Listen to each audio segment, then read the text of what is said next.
pour une capsule intitulée La vie après la vie. Il existe bien plus de textes scientifiques qui tendent à prouver l'existence d'une vie après la mort que de publications présentant la mort comme étant le néant absolu. De plus, les millions de témoignages d'expériences de mort imminente sont là pour nous le confirmer. Certes, si les avis divergent sur la façon dont notre vie après vie va s'organiser, le continuum de la vie après la mort fait néanmoins la quasi-unanimité au sein de l'ensemble de l'humanité, et les lois de la physique quantique ne font que confirmer cette belle intuition. Aujourd'hui, nous disposons d'assez d'arguments pour divulguer une sacrée bonne nouvelle. Nous sommes tous immortels, immortels malgré tout et malgré nous. Alors pourquoi, vous allez me dire, j'aborde ce sujet dans ce programme de reconstruction? En fait, cette découverte m'a beaucoup aidé. Je m'explique. Quand vous êtes au fond du trou et que vous ne voyez plus comment vous en sortir, il y a un bref instant où vous vous posez toutes sortes de questions existentielles. Pourquoi suis-je sur Terre? Sommes-nous là pour en baver? À quoi sert-il de me battre quand il n'y a plus d'issue, etc. Et puis vous tombez par hasard sur un bouquin que vous n'auriez jamais regardé à un autre moment de votre vie. Et vous le dévorez. Ce livre changera carrément ma perception du monde. Bien sûr qu'on a tous entendu ces histoires de tunnels sombres avec une lumière au bout, ces expériences de sortie de corps. Mais quand on a des preuves scientifiques et des dizaines de millions de témoignages, cela ne semble plus aussi inaccessible comme réalité. Et après cela, vous réfléchissez autrement. Et vous comprenez que non, on n'est pas ici pour crever comme on pourrait le croire de prime abord.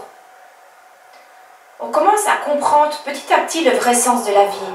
Et puis en complétant ce livre par d'autres lectures, vous comprenez enfin que se cache derrière tout ça une excellente nouvelle.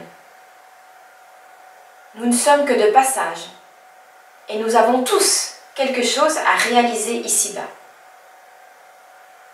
Cette mission, cette légende personnelle que chacun d'entre nous doit trouver, va transformer votre vie et votre perception du monde.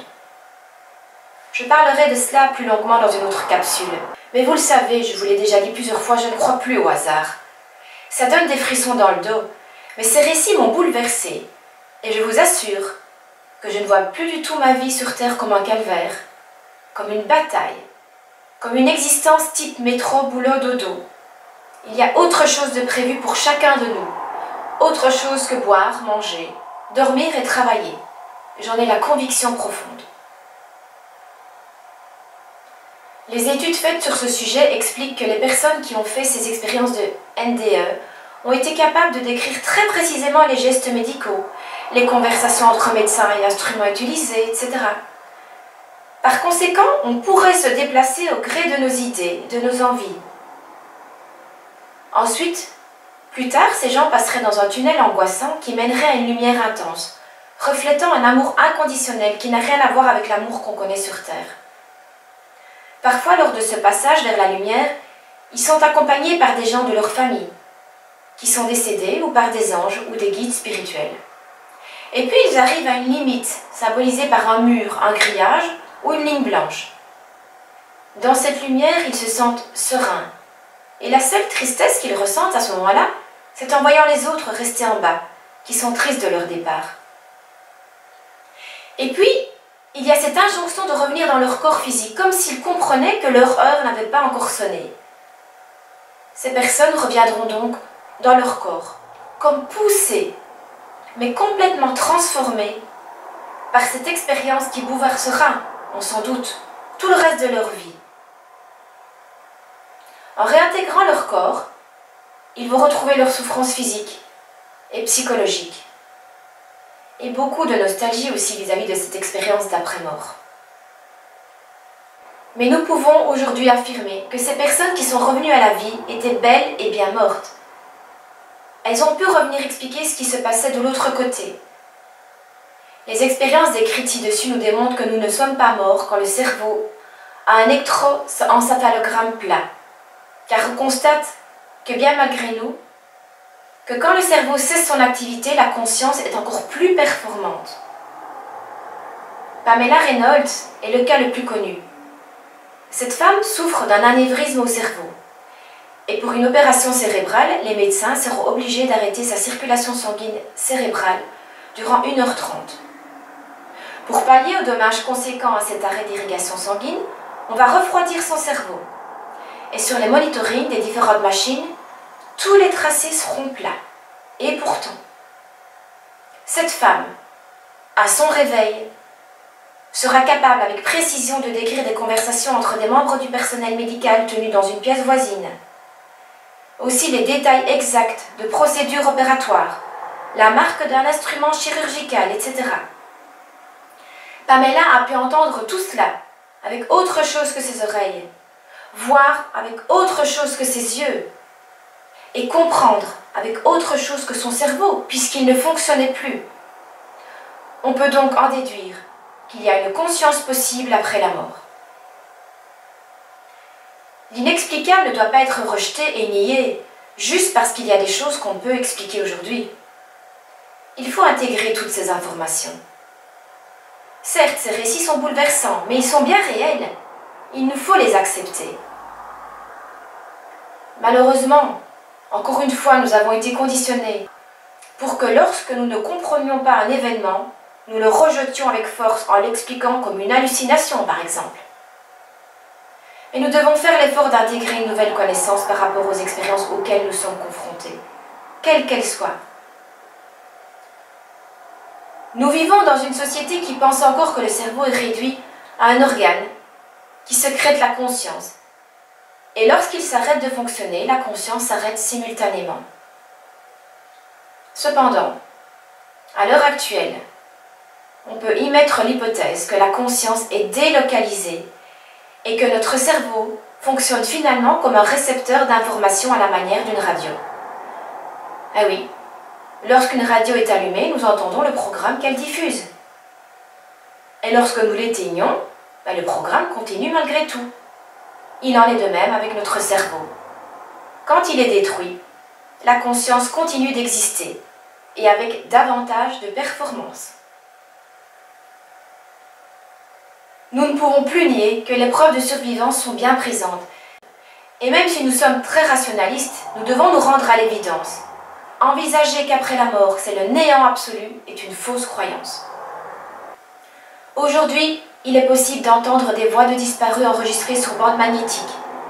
Il est possible de mesurer l'activité cérébrale et de démontrer objectivement que lorsque le cerveau s'arrête de fonctionner, la perception exacte de notre environnement n'est pas seulement possible, mais aussi fortement améliorée.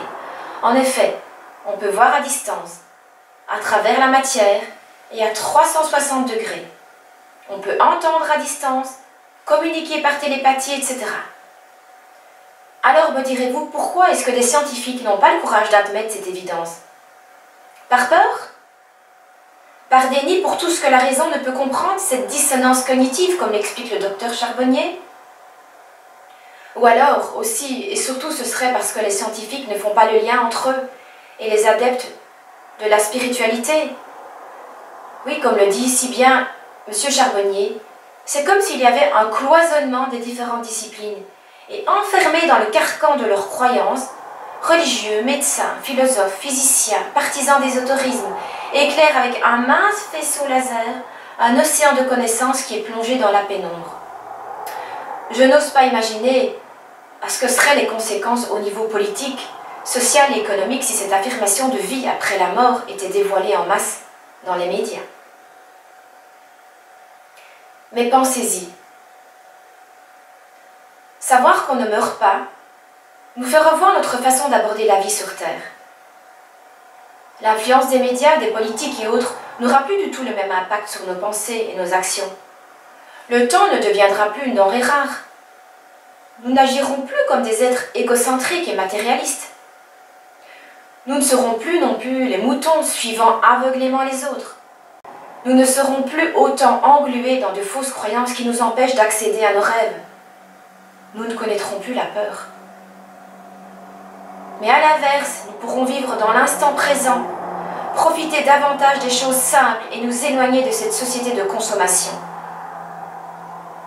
Notre vie, ici-bas, revêtira enfin un vrai sens. La spiritualité est sans aucun doute le véritable et unique chemin pour nous rapprocher de ce nouvel environnement lumineux, chargé d'un amour inconditionnel et incommensurable, qui conduira un jour jusqu'au divin. Alors, en attendant de faire la fête là-haut, vivons ici et maintenant pleinement. Votre défi du jour.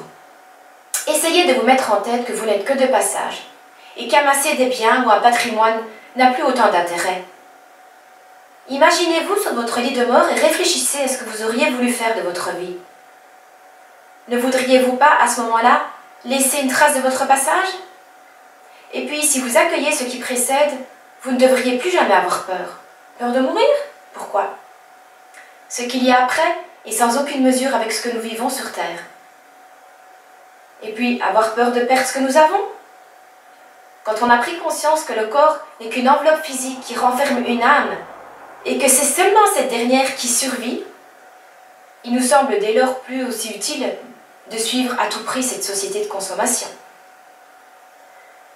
Voilà, n'hésitez pas à aller vous documenter. Je n'ai pas inventé tout ça, évidemment. Je me suis basée sur des recherches scientifiques. Mais allez voir par vous-même. Allez, on se retrouve bientôt pour une autre capsule. Ciao, ciao!